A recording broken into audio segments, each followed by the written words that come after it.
South B9 presents! Meron akong kwento tungkol kay Ted. Ang hiling niya sa photography ay katupasan yung hindi niya paglabas ng bahay. Pero second favorite niya lang ang photography kasi madami siyang ginagawa. Mag-iPhone, matulog, mag-internet, magpahinga. In short, bum. Pero isang gabi, atat siya, hindi mapakali, parang nangangati pa ang paa, parang gustong umalis pero hindi. Dahil invite niya mga kaibigan niya sa isang very exciting na sleepover. Pero hindi na katulad ng dati, nahilig nila mag-sleepover. May kanya-kanya na silang gusto. Si Marshall, isang sikat na vokalista ng banda, rich boy, kaya lahat ng luho, pati bisyo, meron siya. Si Robin, ang kapatid ni Marshall na bihirang magkita sila ng kuya niya dahil laging nasa party. Eto namang si Barney, mabait naman, kaso umiinit ang ulo kapag hindi nakakain. At si Lily, ang pinaglihi kay Ernie Baron, lifetime scholar at running for magna cum laude. Pero kahit alam ni Ted na ganito ang sitwasyon, sumulok pa rin siyang mag-imbita.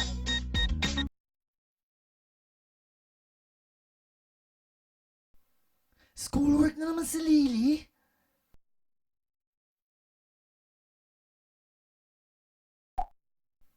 LBM na naman si Barney? May cake na naman si Marshall? May party na naman si Robin? Ano ba naman to? Simula nung nagkaroon na sila ng kanya-kanyang gusto, wala na kaming natuloy na sleepover. Di ba nila alam na wala na mas exciting pa sa pag-sleepover?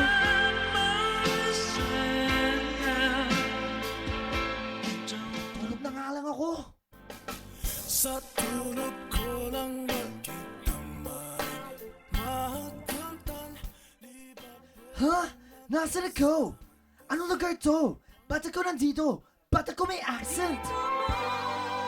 Ang sulok kong takda sa ilalim ng araw.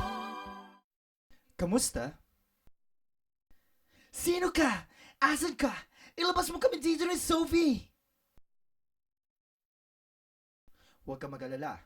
Chill. Safe ka dito at makakalabas ka rin. Dahil sa lugar na to, makukuha mo ang pahinga na gusto mo.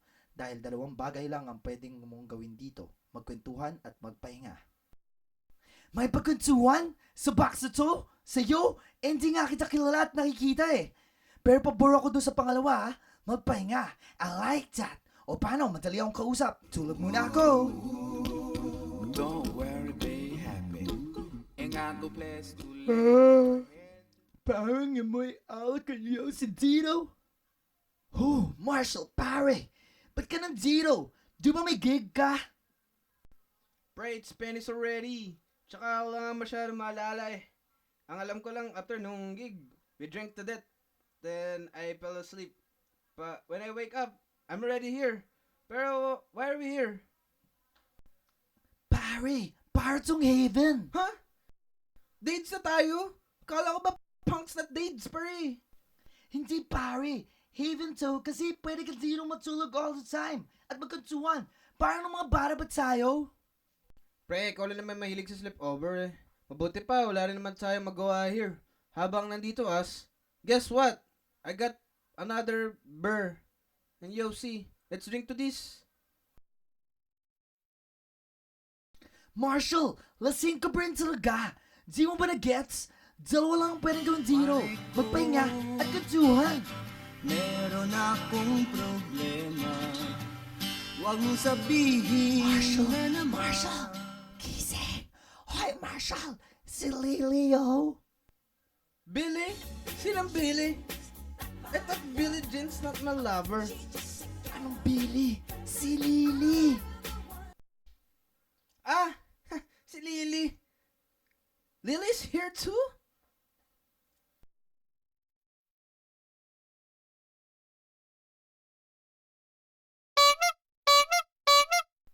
Huh? Guys? Asan ba tayo? Kasi hindi ko pa tapos lahat ng ginagawa kong projects and stuff. I need to study. Lily, ano ka ba? Nandito tayo sa lugar na to para makakuha ng pahinga at magkwentuhan. Alam mo, Lily, importante mag-aral. Pero kung ganyan kalaki ang eyebags mo, I think you deserve a break. Mag-relax. Sa sipag at talino mo, wala na makakaagaw ng pagiging magna cum laude sa'yo eh. The derivative of x to the power of e tangent to the radius of the circle parallel to the line of Mount Pinatubo by multiplying the quotient to the specific gravity of Jupiter, then add their atomic standard. Ano ba to? Mosquitoes! Oh, ano? Sino ka nga ba? Barney! Barney! is a dinosaur. Pare! Our So you're losing some weight, imagination. huh? When he's tall, he's what Are we you gaining call some a weights or dinosaur. losing some weights? Alay, di nga. Pumayat ga ako. Joke! Alay, Malma, wala namang pakialam kung pumayat ako tumaba. Masarap naman kumain eh. Aray, gusto niyo pa? Meron pa ako rin eh. Oh, no, guys. Kung bawal ang bisyo ni Marshall, bawal rin ang mga chichiril yan. Alay, parang ang boring naman rin eh. Baka lumala pa yung ulcer ko.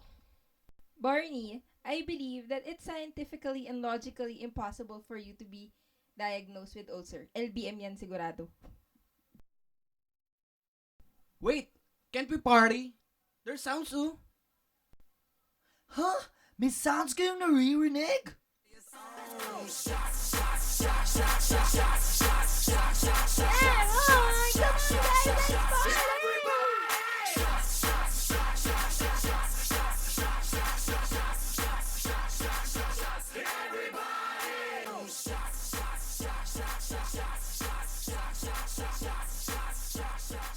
Tigil!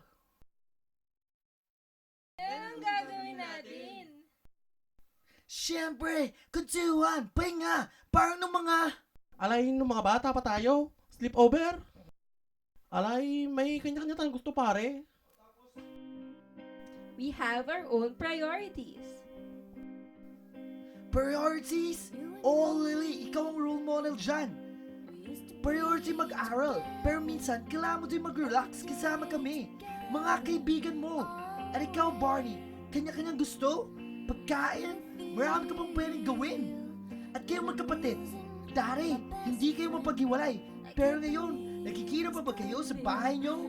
Well, di na ako magtaraka. Kung kayo palang magkapatid hindi na nakikita, paano ba kaya tayong barkada? Oo, marami na nagbago sa ating mga gusto, pero kasama ba din doon ang pagkakaibigan natin? Take time to realize Maybe they're right. Aside from focusing on my studies, I should also find time to loosen up and bond with my friends. Sabi nga ng professors ko, effective naman ako sa pag-manage ng time ko. Alay, tama nga sila. Panahon nang ako'y gumawa ng ibang bagay bukod sa pagkain. Maraming taong nagugutom ay. Baka pwede naman ako mag-share. Baka di lang tiyan ko mabusog, pati ang puso ko. Ngayon na lang ulit kami nakita ni Kuya. And sobra na yung time na spend ko with my friends. Paano naman yung aking barkada? Haste. Yeah, I really do miss the little sister. Always gigs for me and party for her. We don't see each other eye to eye. And I always like drinking sessions. No, I miss the sleepover. Tama nga sila. Siguro nga, hindi pa rin ako nakaka-move on sa mga sleepover moments namin together. Mas okay siguro subukan ng kakaibang bonding naman. Yung hindi nakasanayan, walang bisyo, walang sobrang food trip at tulog. Yung tipong kakaiba pero clean fun. Sigurado magiging close na naman kaming magkakaibigan. Pero bakit nga ba talaga ako may accent? Tama kayong lahat. Wow! Nabasa mo yung isip namin? My, are you... Lily, hindi na yon major na importante. Ang mahalaga, natutunan nyo na bukod sa lahat ng kagustuhan nyo, bisyo o luho, katulad din ng pangarap mo, Lily, at ninyong lahat na makatapos ng pag-aaral, importante din na pangalagaan na ang relasyon nyo bilang magkakaibigan, relasyon nyo sa inyong pamilya, at higit sa lahat, ang relasyon ninyo sa inyong Panginoon. Sa tingin ko, oras na para kayo'y bumalik. Maraming salamat at sana tumibay ang inyong pagkakaibigan at pagmamahal sa isa't isa. Bossing Sir Tol, di ko na nga alam eh. Hindi ka na nga kasi nagpakilala. Pero sobrang thank you talaga ha. Di namin ito makakalimutan, di ba guys? Okay guys, you're welcome. Parati lang naman ako nandyan. Lagi ko kayong babantayan.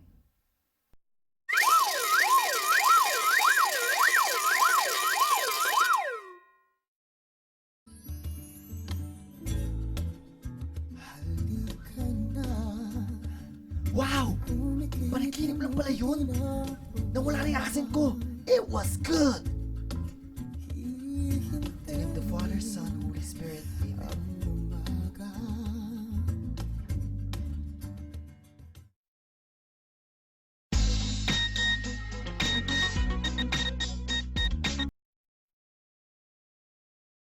Uy!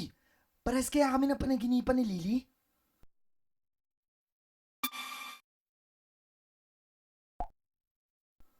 Uy, si Barney may feeding program. Aba, si Marshall may benefit concert para sa pondo. Wow, si Robin din na naginip.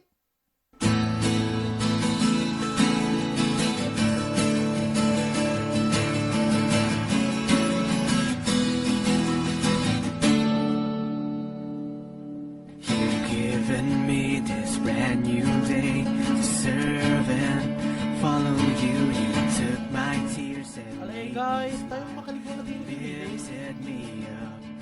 You Okay, gave me guys, we all have the 50 reason, children to feed. Lord, to see things I still Sagot ko na yung funds from the I'll concert. go out and Sige, testify kuya, ako and na para sa shout to the promotion. world. Oh, syempre, ako na mag-cover ng event. Name on high. And I'll forever worship you.